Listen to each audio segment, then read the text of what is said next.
Hello students, now we will discuss the topic healthcare and equality. Here I have written one question here. Is adequate healthcare available to all? क्या सभी को sufficient amount में healthcare facilities available होती है? ठीक है, इसी को आज हम discuss करेंगे. Now, generally what we have seen that private services are increasing and not public services.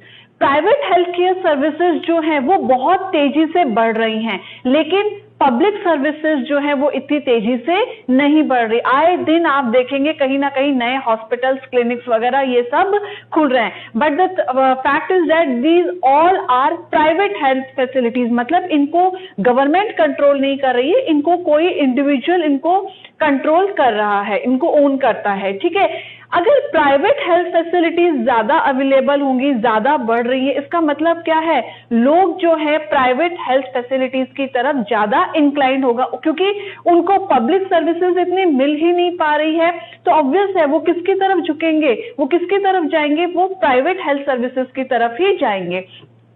Now, private services are mainly concentrated in urban areas and they are run for the profit. ये we have already discussed कि ज्यादातर जो private, obvious है गांव के अंदर कोई भी अपने प्राइवेट हेल्थ सेंटर्स जो है वो सेटअप नहीं करेगा, क्योंकि प्राइवेट हेल्थ सेंटर्स क्यों चलाए जाते हैं, why they are run mostly for their own profit.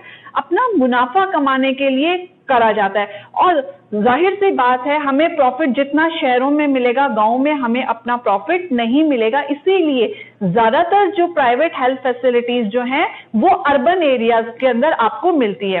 And the cost of these services is high. बहुत ही इनकी कॉस्ट जो है सर्विसेज की, प्राइवेट हेल्थ सर्विसेज की, इनकी बहुत ज्यादा है. Medicine are very expensive.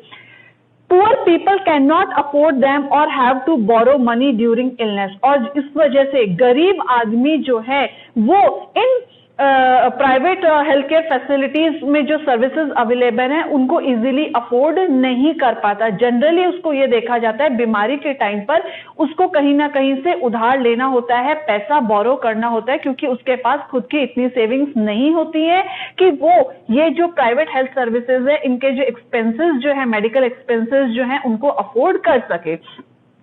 Now, private services motivate wrong practices in order to earn profit. देखिए ये सबसे इंपॉर्टेंट है. जनरली ये देखा गया है कि ये जो प्राइवेट हेल्थ केयर सर्विसेज जो हैं ये उन प्रैक्टिसेस को मोटिवेट करती है, ठीक है, जिनसे उन्हें ज्यादा से ज्यादा प्रॉफिट मिले. देखिए कैसे, मतलब कई बार ऐसा होता है कि किसी बीमारी में सिंपल मेडिसिन से भी काम चलाया जा सकता है, लेकिन फिर भी डॉक्टर्स क्या करते हैं, अननेसेसरी वो बहुत सारे मेडिसिन प्रिस्क्राइब करते हैं, बहुत सारे टेस्ट प्रिस्क्राइब करते हैं. ठीक है, ये इंजेक्शंस लगाओ, ये टेस्ट करवाओ, ये सलाइन बॉटल्स वगैरह बहुत कुछ वो प्रिस्क्राइब कर देते हैं, जबकि उस बीमारी के ट्रीटमेंट के लिए सिंपल टैबलेट या मेडिसिन ही सफिशिएंट होती है. लेकिन फिर भी डॉक्टर्स महंगे बहुत सारी दवाइयां लिख देंगे, टेस्ट लिख देंगे, इंजेक्शंस लिख देंगे. उससे क्या होगा, उनको ज्यादा से ज्यादा फायदा होगा, क्योंकि जब भी आप टेस्ट करवाने जाएंगे किसी लेबोरेटरी वगैरह लैब में, जब आप जाएंगे तो डॉक्टर वहां पे जो लोग होते हैं, जो वर्कर्स होते हैं, वो टेस्ट करके देंगे. लेकिन बहुत सी बार ये होता है जिस भी हॉस्पिटल से वो प्रिस्क्रिप्शन आया, जिस भी डॉक्टर के यहाँ से वो प्रिस्क्रिप्शन आया, कुछ कमीशन उस डॉक्टर को भी उसमें से दिया जाएगा. इसीलिए कहीं ना कहीं डॉक्टर्स का भी उसमें फायदा होता है, वो जितने ज्यादा टेस्ट वगैरह लिखते हैं. ठीक है, इसके अलावा दवाइयां जितनी ज्यादा वो लिखते हैं, जितनी ज्यादा उनकी, तो दवाइयों की बिक्री क्या होगी, बढ़ेगी. तो जो एमआर आते हैं, जो डॉक्टर्स के पास मेडिसिन, टैबलेट्स वगैरह नई नई कंपनी से जो आते हैं, वो अपनी मेडिसिन सजेस्ट करते हैं, डॉक्टर उसी मेडिसिन को पेशेंट को सजेस्ट करता है, तो उनको उन कंपनी से भी, जो मेडिसिन कंपनी जो होती है, उनसे भी डॉक्टर्स को फायदा मिलता है. तो आप ओवरऑल देखिए सब लोग जो हैं बेसिकली इस सर्विस में आजकल जो प्राइवेट सेक्टर के अंदर सब लोग अपने प्रॉफिट के लिए ज्यादा सोचते हैं. आप देखिए 20% of population who can afford medicine and treatment, only 20% of population who can afford medicine and treatment for the illness. सिर्फ आज की तारीख में हम देखें तो सिर्फ 20% पॉपुलेशन है जो कि इस जो आजकल प्राइवेट सेक्टर में जो ट्रीटमेंट और मेडिसिन हैं उनको वो अफोर्ड कर सकते हैं, बाकी लोग उतना नहीं कर सकते. इवन जिन लोगों को हम गरीब नहीं समझ सकते नहीं समझते हैं, कई बार वो लोग भी जो हैं इन मेडिकल जो एक्सपेंसेस को उठाने में बहुत ही उनको मुश्किलों का सामना करना पड़ता है। एक स्टडी के अंदर एक रिपोर्ट मतलब एक स्टडी की गई और उसमें ये पाया गया, अकॉर्डिंग टू द रिपोर्ट्स, ये पाया गया कि हॉस्पिटल में जितने भी लोग एडमिट होते हैं, चाहे वो किसी बीमारी की वजह से हो, चाहे वो किसी चोट की वजह से हो, उसमें 40% लोग ऐसे होते हैं जिनके पास पैसा नहीं होता है और मेडिकल एक्सपेंसेस और हॉस्पिटल के बिल वगैरह सब कुछ अफोर्ड करने के लिए, चुकाने के लिए उनको या तो किसी से उधार लेना पड़ता है या फिर उनको कोई अपनी संपत्ति जो होती है, लैंड वगैरह कुछ जो पोजीशन जो होते हैं उनको क्या करना पड़ता है, बेचना पड़ता है कि कोई प्रॉपर्टी है उसको बेचकर या कुछ कीमती चीजें उसको बेचकर और वो पैसे का अरेंजमेंट करते हैं। तो आप ये देखिए जो नेक्स्ट हमने जो लिखा हुआ है हार्डशिप फॉर द पुअर, हमने देखा कि कई बार जो गरीब नहीं होते उन लोगों को भी इसमें बहुत ज्यादा मुश्किलों का सामना करना पड़ता है। तो सोचिए गरीब इंसान के लिए कितनी मुश्किलों का सामना करना पड़ता है। Hardship for the poor, medical expenses of private hospitals cause hardship to almost 40% of the people. लगभग 40% लोग जो हैं, 40% लोगों को इन प्राइवेट हॉस्पिटल्स के जो एक्सपेंसेस हैं उनको अफोर्ड करने में बहुत ज्यादा मुश्किलों का सामना करना पड़ता है।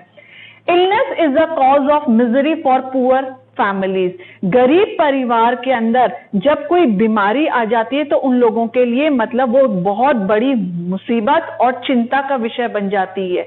ठीक है, जैसे कि क्यों, as they are already undernourished, क्योंकि पहली बात तो उनके लिए मुश्किल बन जाती है। और ये भी देखा गया है गरीबों के अंदर बीमारी जो है वो बार बार आती है। अब बीमारी बार बार क्यों आती है, क्योंकि they are already undernourished, वो ऑलरेडी अंडर नरिश्ड होती है, उनको इतना एडिक्वेट अमाउंट में क्वांटिटी के अंदर खाना मिलता ही नहीं जितना उनको खाना चाहिए। अगर आपकी बॉडी अंडर नरिश्ड नहीं होगी तो आपका अगर आप अच्छा खाना, बैलेंस डाइट और अच्छी क्वालिटी का फूड ले रहे हैं तो डेफिनेटली आपकी जो इम्यूनिटी है बॉडी की वो अच्छी होगी। ठीक है, अच्छी होगी तो बीमारियां कम आएगी। लेकिन जो गरीब लोग होते हैं वो अंडर नरिश्ड होते हैं। अंडर नरिश्ड का मतलब उनकी बॉडी की इम्यूनिटी कम होती है और इम्यूनिटी कम होगी तो बार बार बीमारियां आएंगी।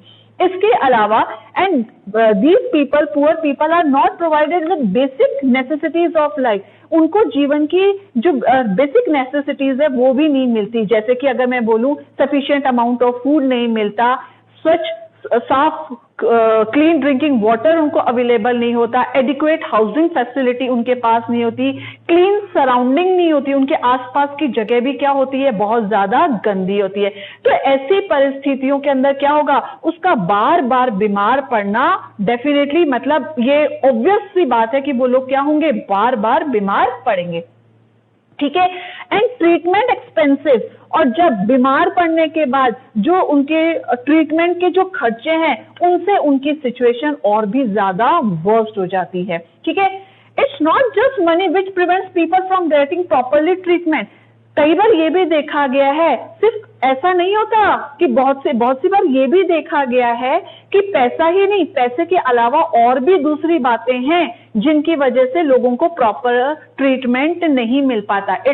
It's not just money which prevent people from getting properly treatment. There are other things also, but other factors like sex and other areas also matter. इसके अंदर और भी दूसरे factors हैं जो कि important है। For example, जैसे कि women health is considered less important than of men. हमारी सोसाइटी में आज भी कहीं ना कहीं है कि औरतों को समय पर जो है उनको ट्रीटमेंट प्रोवाइड नहीं करा जाता, उनको समय पर हॉस्पिटल नहीं लेके जाया जाता क्योंकि उनकी हेल्थ को कम इंपॉर्टेंस दी जाती है as compare to the man. आज भी हमारे समाज में कहीं ना कहीं आदमी की जो हेल्थ है, मेन की जो हेल्थ है उसको ज्यादा इंपॉर्टेंस दी जाती है, औरतों की हेल्थ को कम इंपॉर्टेंस दी जाती है। एक एग्जांपल ये हो गया, यहाँ पे पैसे का कोई रोल नहीं है, यहाँ पर बात ये है कि वो औरत है। ठीक है, जेंडर की वजह से उसको कम इंपॉर्टेंस मिल रही है। ठीक है, next is the tribal area, जो बहुत आदिवासी इलाके जो हैं वहां पर देखा गया have scarcity of properly run health care centres. वहां पर प्रॉपरली हेल्थ केयर सेंटर्स है ही नहीं, है तो वो ढंग से चलाए नहीं जा रहे हैं, या तो वहां पर हेल्थ केयर सेंटर ही नहीं है और है तो वो ठीक से चल नहीं रहे हैं। This deprives people from getting proper treatment. इसकी वजह से लोगों को प्रॉपर ट्रीटमेंट नहीं मिल पाता है, या तो उनके पास हेल्थ केयर सर्विसेज ही नहीं है तो वो चल नहीं रही है। तो आप देखिए इन दोनों एग्जाम्पल में पैसे का कोई रोल नहीं है। एक पर यहाँ पर सेक्स फैक्टर आ गया और दूसरा फैक्टर आ गया कि हेल्थ केयर फैसिलिटीज अवेलेबल ही नहीं है। तो इस कंडीशन में आप देखेंगे गरीबों के लिए जो है ये बहुत मुश्किल होती है। तो कहीं ना कहीं जो हमारी हेडिंग है हेल्थ केयर एंड इक्वालिटी, इसके ऊपर एक क्वेश्चन मार्क आता है हमारी सरकार के सामने। क्या हमारी हेल्थ केयर फैसिलिटीज है, क्या सबको इक्वली अवेलेबल है? तो हम कहेंगे नहीं, बिल्कुल भी नहीं है, इक्वली अवेलेबल नहीं है। हमारे कंट्री के हम ये कह सकते हैं कि ओनली 20% पीपल ऐसे हैं जो बहुत अच्छे से मतलब केपेबल हैं अपने मेडिकल एक्सपेंसेस को उठाने में, अफोर्ड करने में। लेकिन अगर बाकी लोगों को देखा जाए, मिडिल क्लास को देखा जाए, तो उनको भी अक्सर बहुत मुश्किलों का सामना करना पड़ता है और पुअर लोगों के लिए तो सिचुएशन और भी ज्यादा वर्स्ट है। Okay, that's all for today, thank you.